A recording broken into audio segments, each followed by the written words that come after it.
नमस्कार मित्रों, मैं चंचल नगाइच आज एक बार फिर से आपका स्वागत करती हूँ मेरे चैनल ओम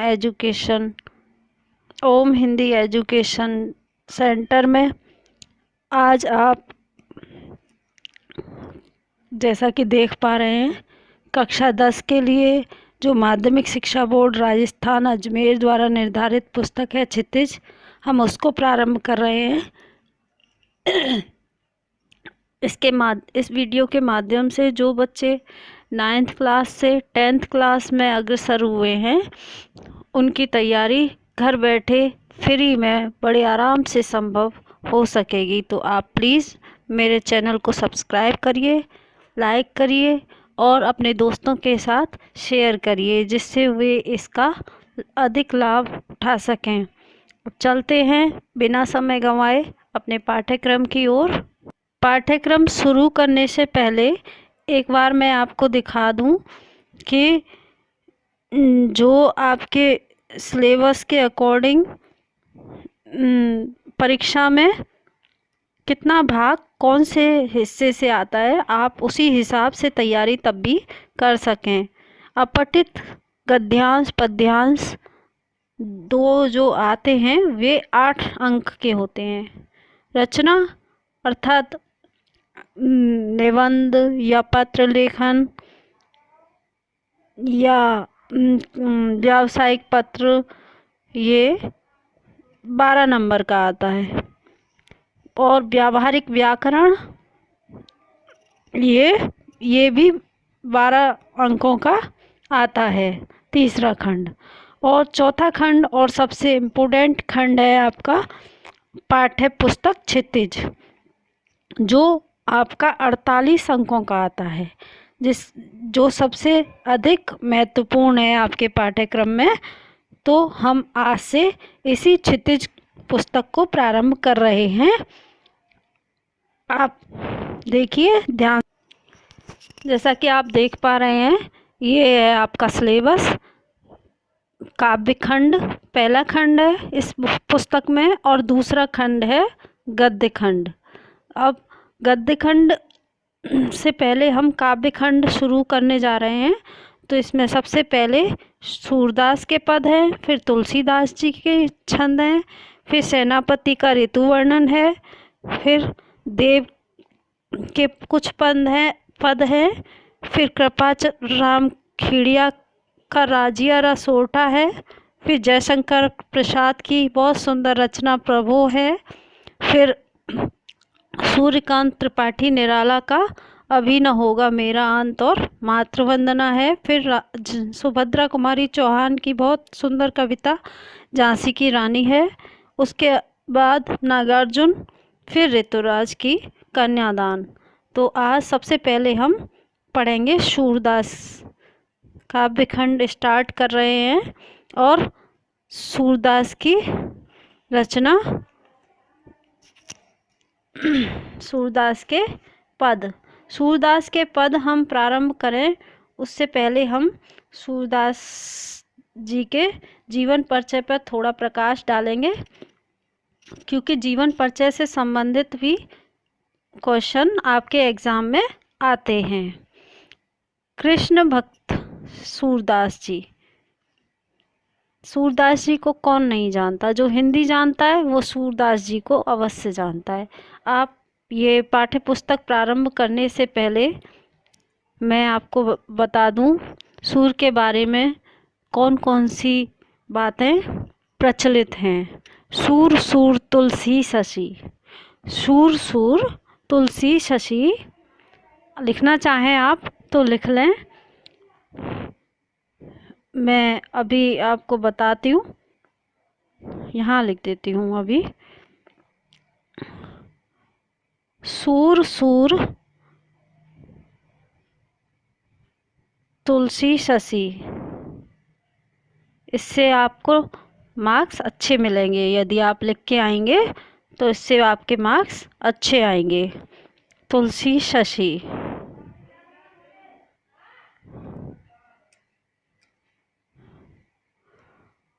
उड़गन केशव दास, उड़गन केशवदास।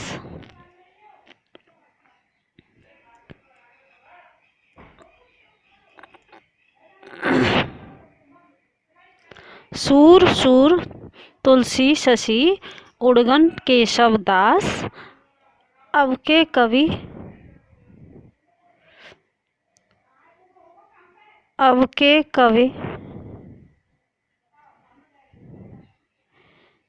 खद्योत जानते हैं आप? खद्योत कहते हैं जुगनू को। खद्योत सम। अब के कवि खद्योत सम जहता करे प्रकाश।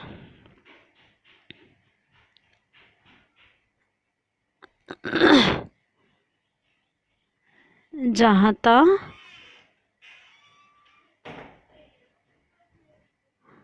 करत प्रकाश,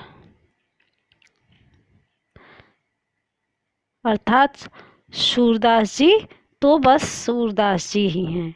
उनके समान शायद ही कोई कवि पहले रहा हो, या शायद ही कोई कवि आने वाले युग में और अब उत्पन्न हुआ हो और ना होगा।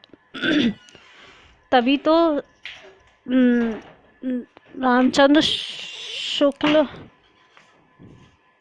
सूरदास जी की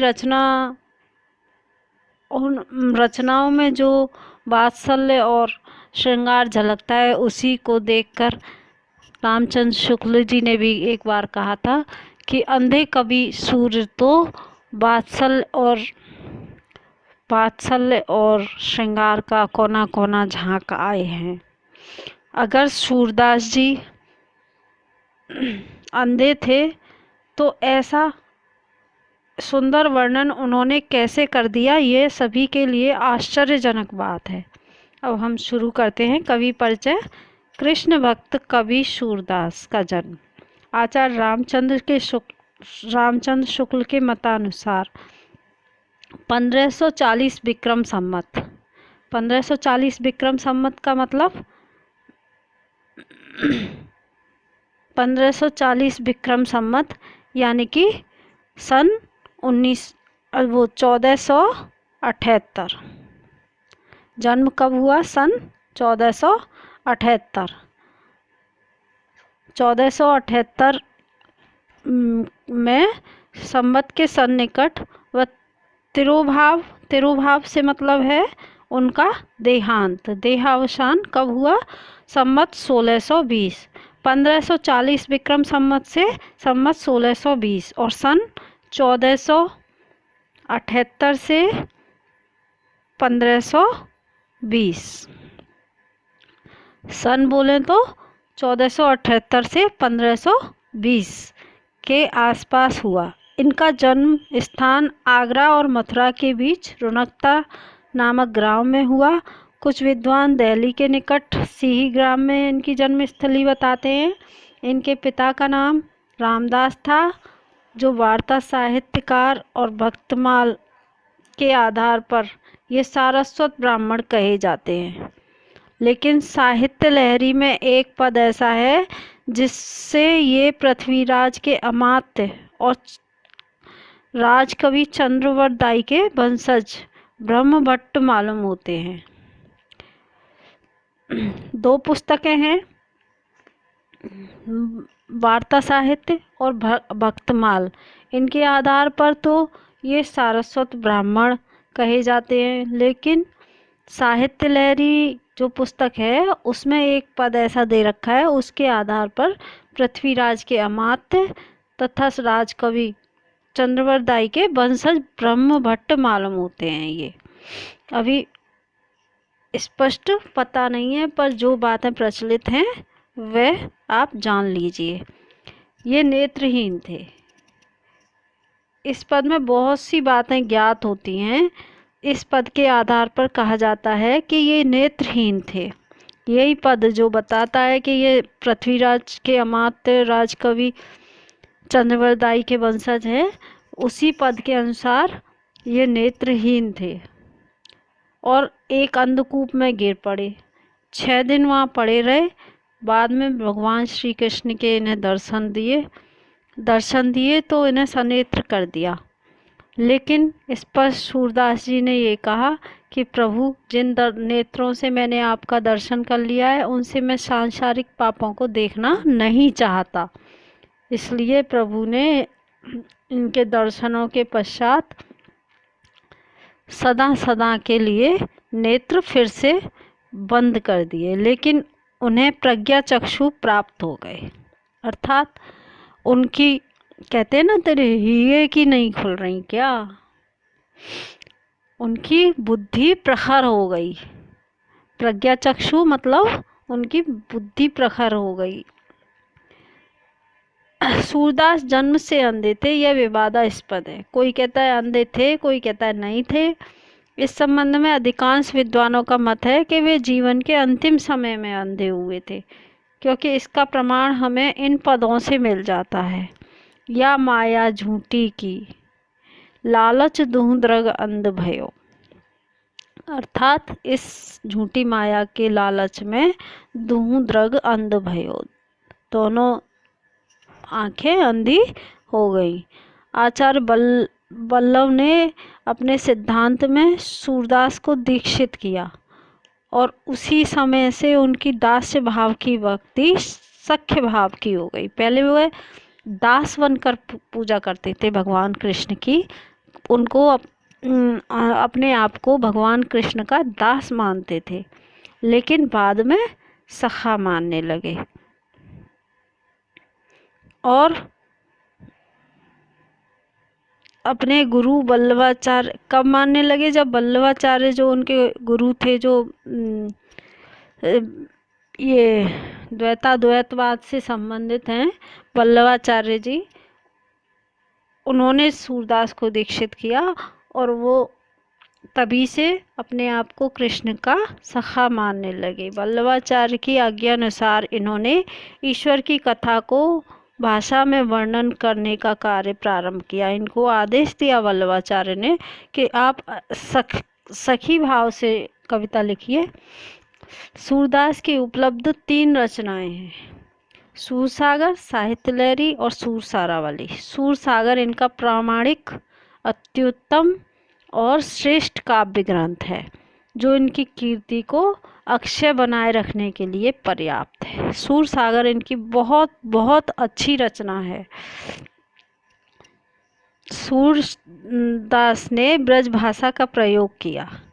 इनके पूर्ववर्ती किसी भी कवि ने ब्रज भाषा में काव्य छटा ना तो इतनी साहित्यिक है और ना इतनी सौंदर्यपूर्ण। अब पाठ परिचय।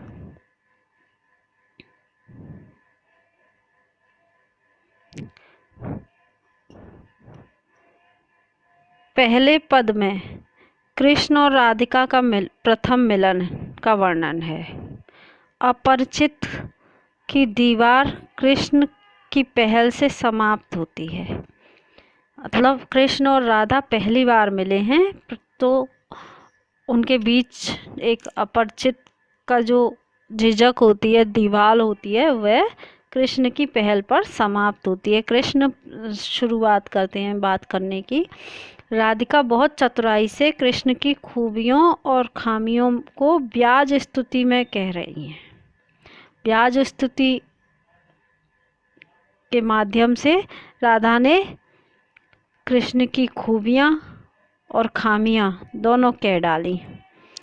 मतलब आप समझ सकते हैं कि उनकी विशेषता, उनके बारे में उन्हें पता चल गया ये कृष्ण है, लेकिन वो ऐसा दर्शा रही हैं कि मुझे पता नहीं आप कृष्ण हैं, मैं तो वैसे ही बात किसी और के बारे में कर रही हूँ। थोड़ा उनको झुकाने का प्रयास कर रही हैं। अंततः कृष्ण राधिका को संग खेलने के लिए आमंत्रित करते हैं। शेष तीनों पदों में उद्धव और गोपियों के संवाद हैं। इसे भ्रमर गीत के रूप में जाना जाता है। भ्रमर गीत हिंदी साहित्य में अनुपम है। उद्धव निर्गुण ब्रह्म के प्रवक्ता के रूप में गोकुल से आते हैं, किंतु कृष्ण के सम्मोहन में डूबी गोपियों के विचार सुनकर उद्धव जी निरुत्तर हो जाते हैं। गोपियों के उपालंब विदग्धता और करुणा से भरे हैं। गोपियों के व्यंग वाणों से उद्धव का हृदय छलनी हो जाता है और वे स्वयं कृष्णमय हो जाते हैं। आस्था के समक्ष उद्धव के सिद्धांत फीके पड़ जाते हैं। प्रस्तावित समस्त पद ये है। ये समस्त पद गेय शैली में लिखे हैं सूरदास जी ने। तो अब शुरू करते हैं। बूझत श्याम कौन तू गोरी, बूझत श्याम कौन तू गोरी, कहाँ रहत काकी है बेटी, देखी नहीं कबहू ब्रज खोरी। बूझत श्याम, श्याम पूछते हैं कि हे गोरी सुंदर गौर शरीर वाली, तू कौन है, कहाँ रहती है, काकी है बेटी, किसकी बेटी है, देखी नहीं कबहू ब्रज खोरी, कभी हमने ब्रज की गलियों में तुझे नहीं देखा। वे राधा को संबोधित करते हुए कहते हैं कि हे गौरवर्ण वाली सुंदर कामिनी, तू कौन है, कहाँ रहती है, किसकी बेटी है, हमने तुझे ब्रज की गलियों में कभी नहीं देखा। काहे को हम ब्रजतन आवत। अब राधा कह रही हैं, अभी कृष्ण ने जो सवाल राधा से पूछा उसका उत्तर राधा कैसे देती हैं। काहे को हम ब्रजतन आवत, खेलत रहें अपनी पौरी, सुनत रहत श्रवणई ने नंद धोटा, करत फिरत माखन दद चोरी। अर्थात राधा जी कहती हैं कि काहे को हम ब्रजतन आवत, खेलत रहें आपनी पौरी, यानी हम ब्रज की इन गलियों में क्यों आते हैं, हम तो कभी नहीं आते, हम तो अपने ही आंगन में अपनी ही पौरी में खेलते रहते हैं। सुनत रहत श्रवणन नंद ढोटा, करत फिरत माखन दद चोरी। सुना है, हमने अपने कानों से सुना है कि यहाँ कोई नंद का लड़का है। राधा पहचान रही है ये कृष्ण है, लेकिन उनको उपालंब देते हुए कहती हैं कि यहाँ कोई नंद का लड़का है जो माखन और दही की चोरी करता फिरता है। अब कान्हा जी को पता चल गया कि ये मुझे छेड़ रही हैं, तो कान्हा जी दे रहे हैं आंसर उनका कि तुमरो कहा चोर हम ले हैं, खेलन चलो संग मिल जोरी, सूरदास प्रभु रसिक शिरोमणि, बातिन भुरई राधिका भूरी। अर्थात सूरदास जी कहते हैं कि कृष्ण कह रहे हैं, कृष्ण के माध्यम से सूरदास जी कह रहे हैं कि जो तुम्हारा हमने क्या चुरा लिया है जो तुम ऐसे उल्हाने दे रही हो, चलो हमारे संग मिलकर खेलो, संग मिलकर खेलने चलो। इस प्रकार रसिक शिरोमणि, रसिकों के शिरोमणि श्री कृष्ण अपनी बातों से राधा को बहका रहे हैं। भुरई राधिका भूरी, भोली राधिका को भरमा रहे हैं, बहका रहे हैं कि हमने तुम्हारा तो कुछ चुराया नहीं है जो तुम हमें चोर कह रही हो, हम तो तुमसे मित्रता करना चाहते हैं, चलो हम मिलकर संग खेलें। दूसरे पद में कृष्ण द्वारा जब उद्धव को भेजा जाता है उस ब्रज में, उस गोकुल में जहाँ सभी कृष्ण की यादों में डूबे हुए हैं, तो उद्धव से जो गोपियों ने बातें की उनका वर्णन है। मधुकर श्याम हमारे चोर, वो उद्धव से डायरेक्ट बात नहीं करती, वो मधुकर यानी कि भौरा, भौरे को उद्धव मानकर भौरे पर रखकर उद्धव को उपालंब देती हैं कि मधुकर श्याम हमारे चोर, मन हर लियो तनक चितवन में, चपल नैन की कोर। हे भौरे, हमारे श्याम तो चोर हैं।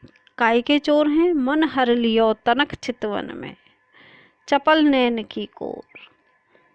जरा सा देखा हमारी तरफ ऐसे तिरछी नैनों की कोर से, नैनों की कोर पर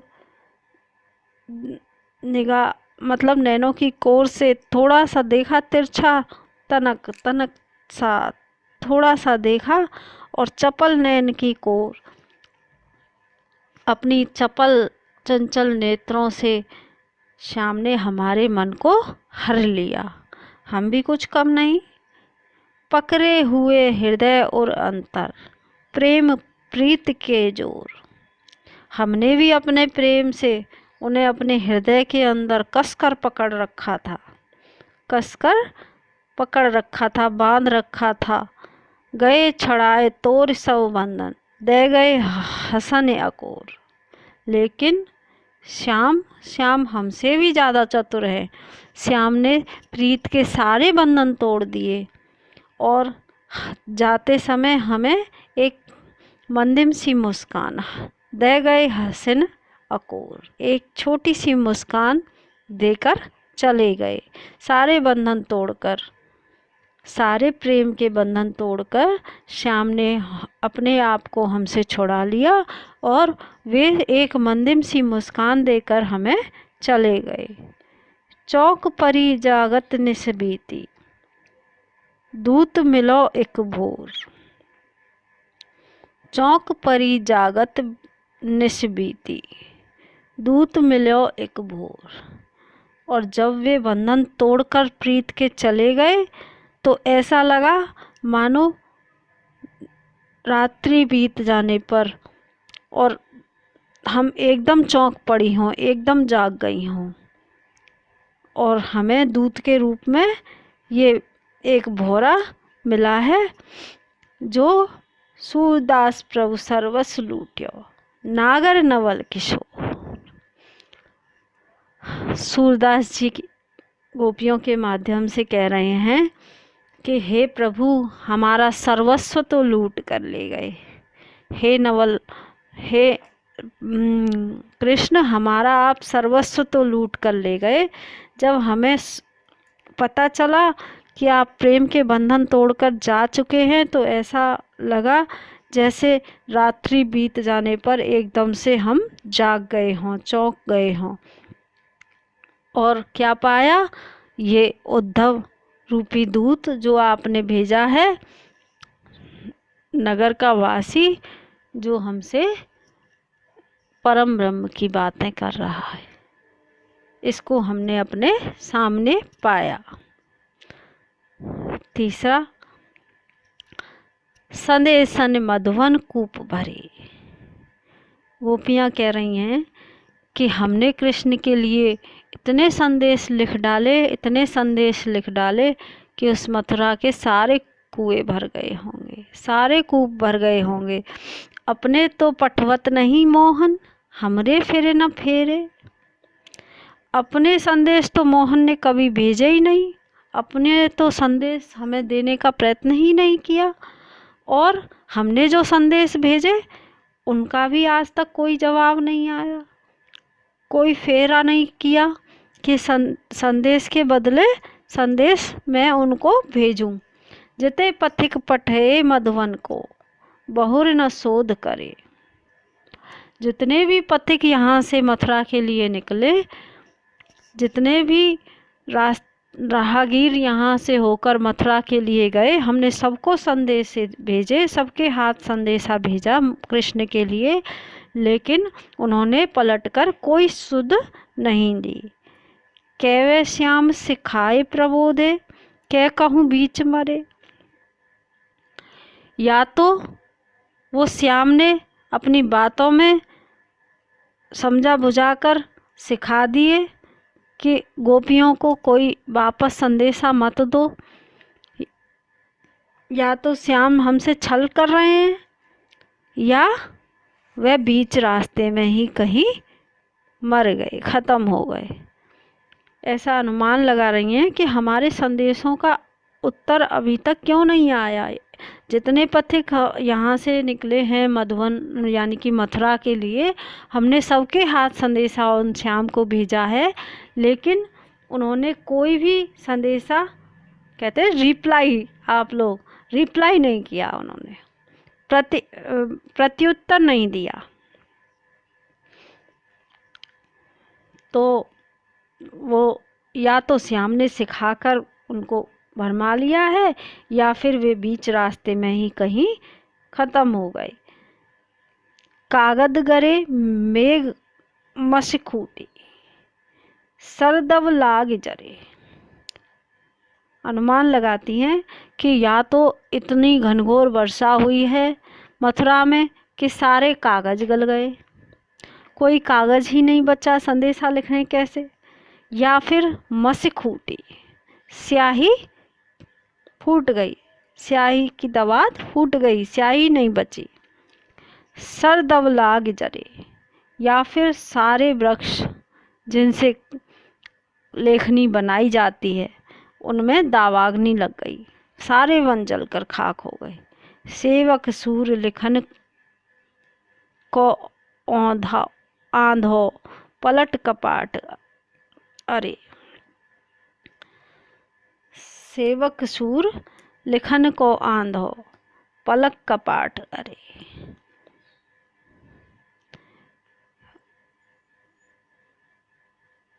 यानी कि सेवक सूरदास जी कहते हैं कि लिखना पड़ेगा श्याम को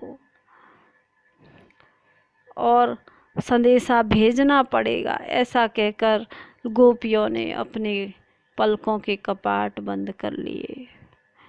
वे चिंता में डूब गईं कि कान्हा ने अभी तक हमारे संदेशों का कोई प्रत्युत्तर नहीं दिया है। चौथा, ऊधो मन माने की बात। ऊधो, गोपियाँ ऊधो को संबोधित करते हुए कह रही हैं कि हे उद्धव, ये तो अपने मन में मान लेने वाली बात है। कोई कुछ मानता है, कोई कुछ मानता है। दाख छुआरा छाड़े अमृत फल, विष कीरा विष खात।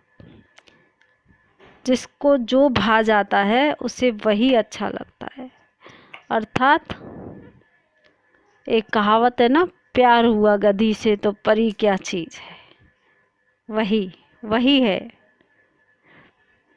कि दाख छुआरा छाड़े अमृत फल।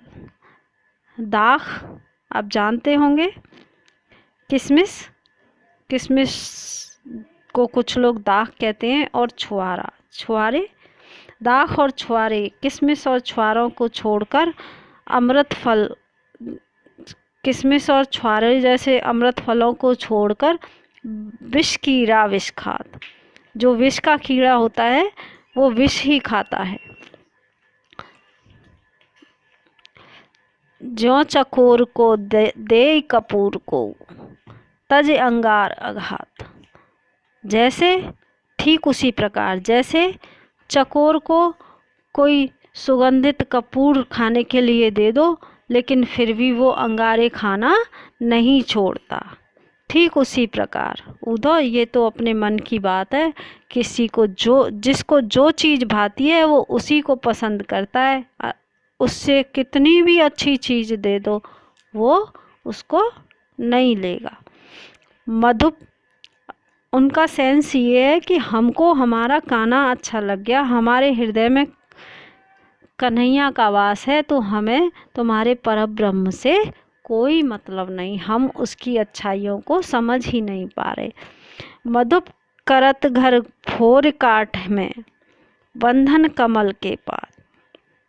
भोरा कठोर काठ लकड़ी में छेद कर देता है, लेकिन प्रेम के कारण कमल के कोमल पत्तों में वो अपने आप को बंधवा लेता है। बंधन मुक्त नहीं हो पाता कमल से, जबकि कोमल होता है कितना कमल का फूल, लेकिन कठोर काठ में वो छेद कर सकता है, लेकिन किसके कारण? प्रेम के कारण कमल के फूल को आघात नहीं पहुंचाता, कमल में बंध जाता है। जो पतंग हित जाने आपनो, दीपक सो लपटा। पतंगा दीपक के प्रेम में अपने आप को भस्म करवा लेता है, दीपक की ओर इतना आकर्षित हो जाता है कि चाहे वो जल जाए चाहे वो भस्म हो जाए लेकिन उसका मोह नहीं त्यागता। सूरदास जाको मन जैस जासो सोई ताहि सुहात। हे सूरदास जी कहते हैं कि हे उद्धव, जिसका मन जिसमें रम गया उसको वही अच्छा लगता है, उसको और कोई अच्छा नहीं लगता। इस प्रकार आपका ये चैप्टर कंप्लीट होता है। ये कठिन शब्द हैं, आप इन्हें स्क्रीनशॉट के माध्यम से नोट कर लीजिए, स्क्रीनशॉट ले लीजिए, फिर इन्हें आप एक बार देख लेना। एक बार मेरे इस वीडियो को दोबारा रिवाइज करना। और ये अभ्यास प्रश्न हैं, इन्हें आप अपने दिमाग से करने की कोशिश करना। यदि आपको नहीं आए तो कल मैं इनके आंसर्स बताऊंगी, आप मिलान कर लें और नोट कर लें। इनके आप स्क्रीनशॉट जल्दी जल्दी ले लीजिए। मेरे चैनल को सब्सक्राइब करिए, लाइक करिए और अपने दोस्तों के साथ अधिक से अधिक शेयर करिए, जिससे उनका भी भला हो, जिससे वे भी पढ़ सकें। क्योंकि अभी स्कूल खुलने का कोई चांस नहीं है, तो आप घर बैठे अपनी तैयारी को सुदृढ़ बना सकते हैं। स्क्रीनशॉट ले लीजिए। कल मैं आपको इनके आंसर्स बता दूंगी। तो बस घर रहिए, स्वस्थ रहिए और पढ़ते रहिए। जय हिंद, जय भारत।